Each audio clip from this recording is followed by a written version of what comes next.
Hi, my name is Courtney, and I'm an inspector for Fairfax County Department of Housing and Community Development. It is my job to make sure that the units are available for residents to move in.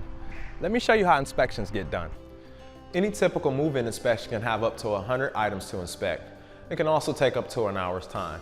Today, we're going to talk about some of the new protocols that were enforced by the U.S. Department of Housing and Urban Development. As an inspector, it is my duty to provide the health and safety of the family that will be living in this unit. Let's get started.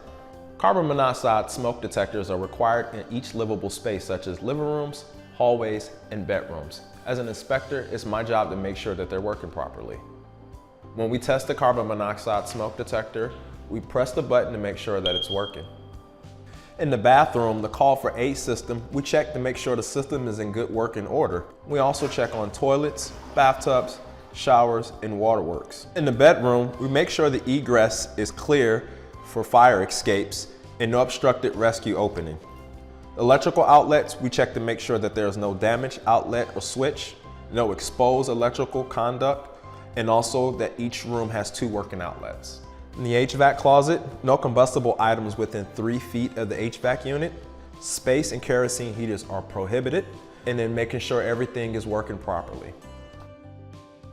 Here in the kitchen, I check the kitchen sink to make sure that it's working properly, and also check underneath the kitchen sink to detect for any leaks.